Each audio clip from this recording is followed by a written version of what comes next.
What's up, everyone? Welcome back. This video is going to be about a 2,000 point Mont'ka Tau army list that I'm going to start testing out. This is just a list that I built that I thought would be good.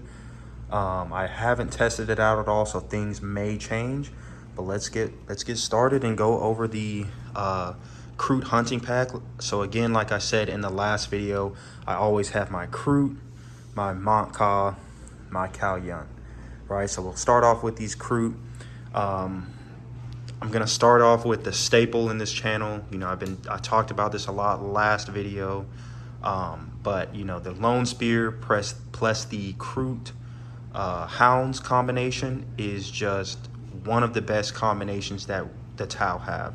Just in general, I think that this combination is A tier.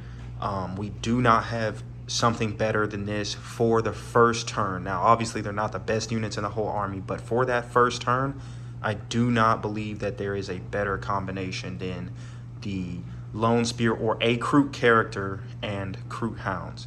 I think the Lone Spear is the best because he has Lone Op. Obviously, he has a 7-inch scout move. He has assault or a precision weapon, and then he has Lone Operative. 12-inch move again. With these guys having a 12-inch move, and I know these aren't the real Kroot Hounds, and I know there are 5 units and 5 models per unit in Kroot Hounds, but I just need 2 more units because they used to be 4, so these are my 2 4-man units. Now I just need 2 more Kroot Hound models, and I'll get them up to 5s, and I'm planning on doing that pretty soon. But yeah, this whole combination and now having 2 of them where they can go to 2 different objectives, screen out 2 different objectives, I think that's going to be really, really, really strong. Having OC for 2 units that are 40 points each, can do actions, have a 12-inch move, and now on top of bringing the Kroot Carnivores, these guys, if they start the turn within 6 of them, can advance in charge. So if somebody has any heavy tanks that don't have a lot of attacks or just don't have a good melee profile, I'll advance in charge. My plan is to advance and charge these guys right into those tanks, turn 1 so they can't set up, turn 1 if I can get there, so they can't set up for that turn 2. They can't move those tanks. These guys will be really, really good at that. It's just about getting there.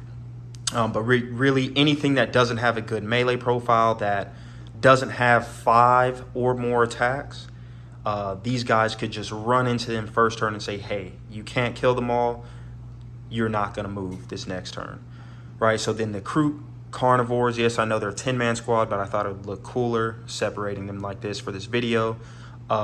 So while a Kroot Hound unit starts within 6 of them again, the Kroot Hounds can advance in charge. And then these guys also have sticky objectives.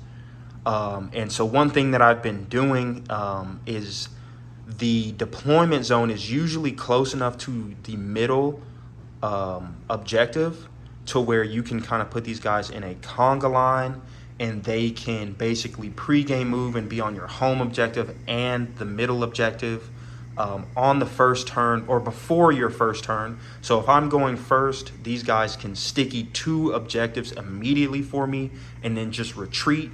And ultimately, these guys' job is to sticky 2 no man's land objectives if they can, and screen the middle. That's really it. I don't care about their shooting. Don't really care too much about their melee unless you want to throw, another cheap unit into them. Other than that, I don't care about their damage output. Their goal is to screen and sticky 2 objectives. That is it.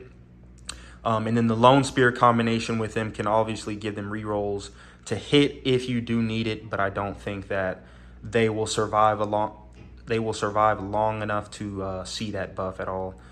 So yeah, this is the kind of Kroot style detachment in my Mont'ka list.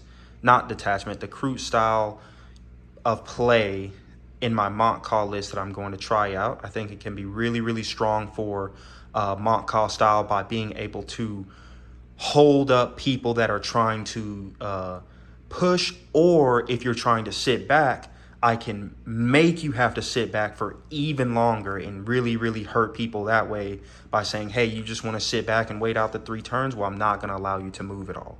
You know, so that whole, you know, that jail style that I hear a lot, we call it, or they call it the Kroot jail style. So I'll be trying that out.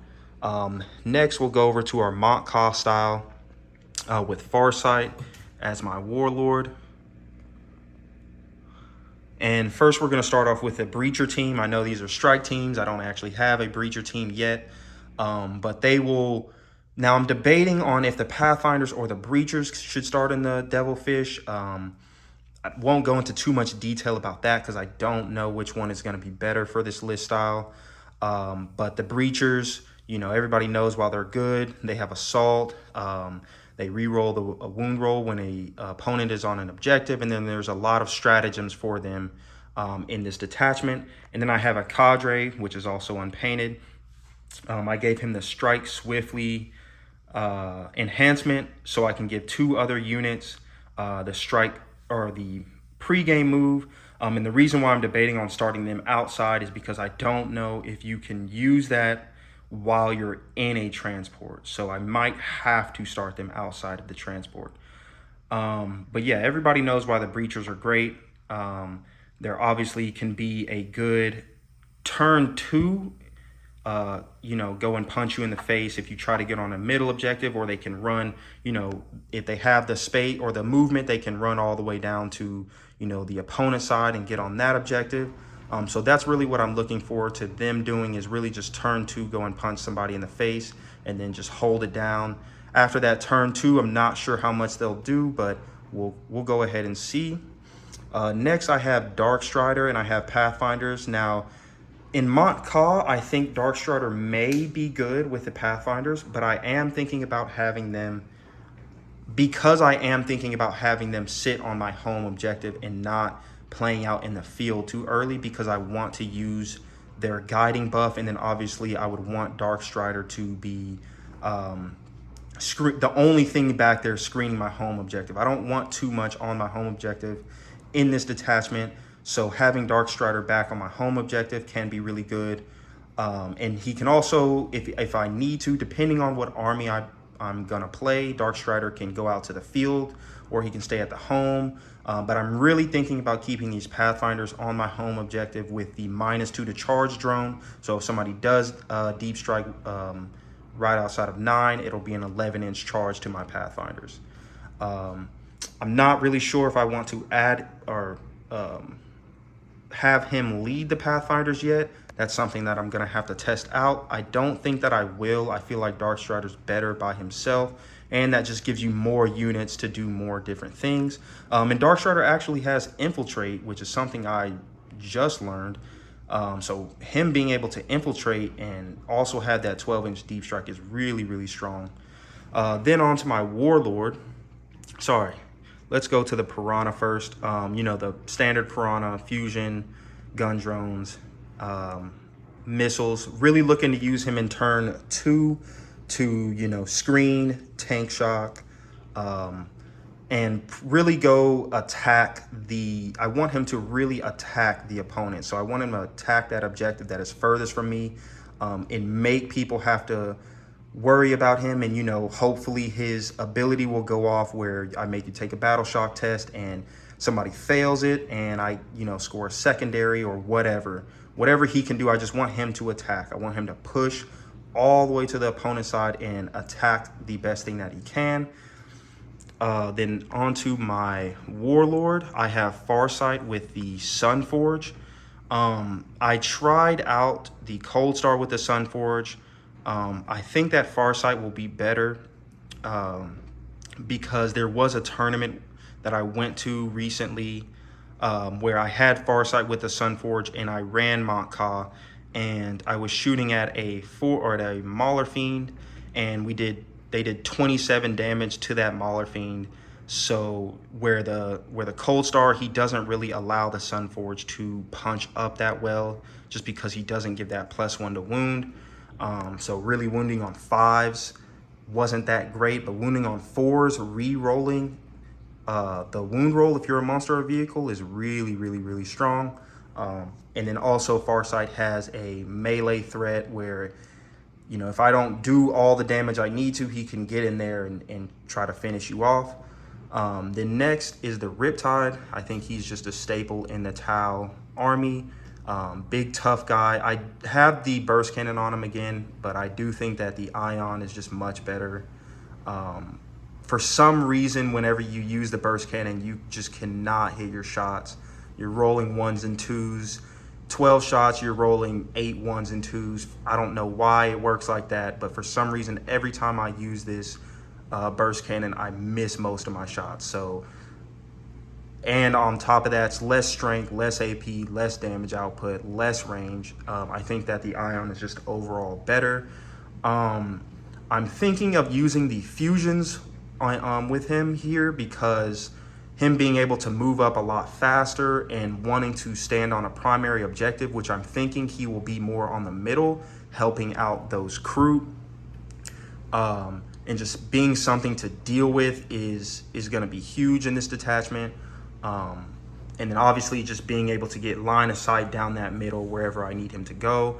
And he can survive, you know, a lot of melee. He survived Custodes melee, Tyranid melee.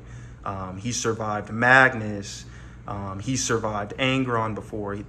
Riptides can survive anything, you know, as long as you roll those 4-ups. You have that 4-up invuln. If you roll them, they don't have devastating wounds. You know, the Riptide is going to be really, really great at surviving, and him being able to fall back and shoot. If he survives, it's going to really suck for people. So he's just a staple in this Tau army. And then next, we're going to go down to my Cao Yun side.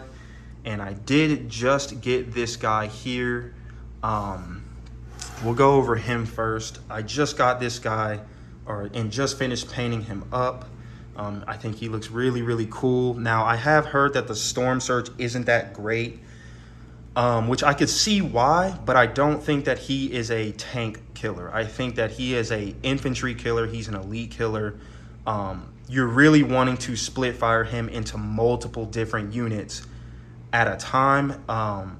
Sometimes guiding, depending on, you know, how tough that unit is or how much you want to kill that unit.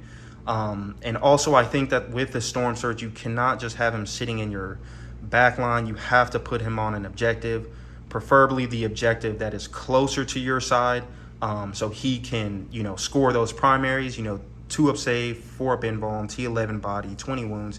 He needs to be scoring you primaries. Him just being on your back line is not going to be good for him. I don't think that he'll get his use out, like good use out of that. So what I'm going to do is I have the Strike Swiftly enhancement that can give him a 6-inch scout move. He has an 8-inch move, and then there's the enhancement, or not the enhancement, the stratagem where you can auto advance him 6. So you give him a 6-inch scout move, 8-inch move, 6-inch auto advance, and then shoot. I think that he'll easily be able to maneuver over to that objective that's closest to you and just stand there all game, as long as you move block for him. You must move block in Tau. That is one of the biggest things. We have to have move blockers. And who's going to do that job? These 40-point units right here. 40-point units, 90-point unit, 75-point unit. There's not going to be many things that people want to bring out to take care of these guys, because as you know with Tau, once you step out, if we're rolling well, whatever you put out there is dead. So if I have all these, you know, cheaper units screening, and they're having to crunch through all these cheaper units before they get to him, it's not going to end well. It's not going to end well for them. So yeah, I give him I'm trying out the blast gun because I feel like it's multi-purpose. It's anti-tank and anti-elite, and can be anti-infantry as well. And then I have the air bursting fragmentation project, or launcher projector, whatever it's called. 2 smart missile systems, the destroyer missile and the cluster missiles or bombs, whatever these are called. I think he can be really, really strong in this detachment. And a combination I'm trying out with him is with the Enforcer Commander, and these are going to be the Fire Knife. I don't know whether the plasma or the missile pods will be better or at this point. but I'm going to try the missile pods, because what I'm going to do is I gave him the enhancement. Let me turn him around here.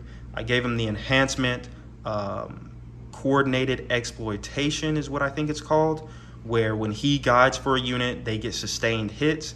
And I think that can be really strong on the Stormsurge. I think that is going to be a huge amount of damage output, especially because these guys essentially don't need to be guided. They can be, but they don't need to be, because they're getting reroll hits against something that is at full strength and reroll ones always.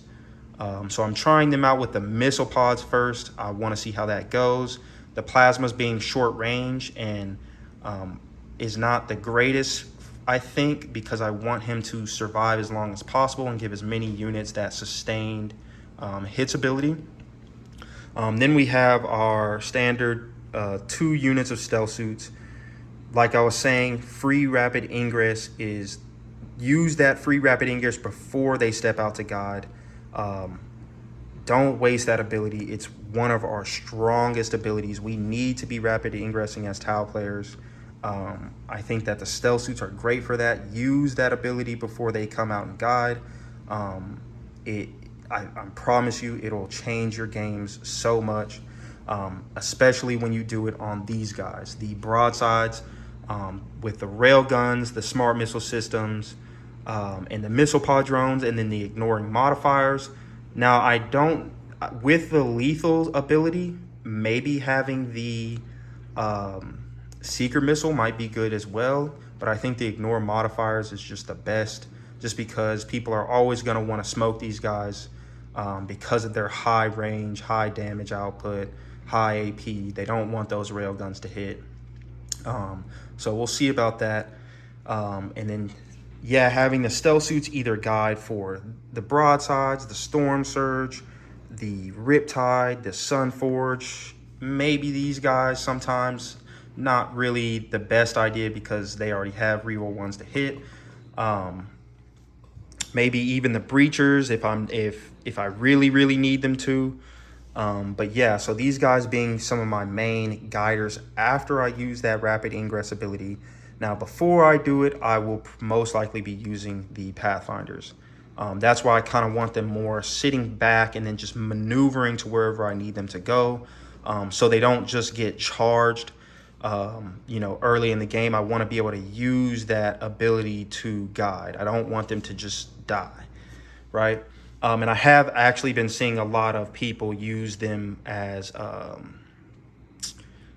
they had the what is it called, the infiltrate drone, and people will put them out there, and a lot of the times they'll just get shot up and die, or they'll just get charged and die. And usually I don't want to waste their ability like that. So I don't think that that's the best way to go about it. And that is why I have the Kroot Hounds again as a replacement for that. 9-inch scout move, 12-inch move. They can get wherever you want them to go, just like the Pathfinders. And also they can advance and charge if they are within 6 of a Kroot unit. So that is my 2,000 point army list. I hope you guys enjoyed. I will be trying to do this about once a week. And then next, we actually do have a sisters army that I want to go over. So yeah, thank you for coming.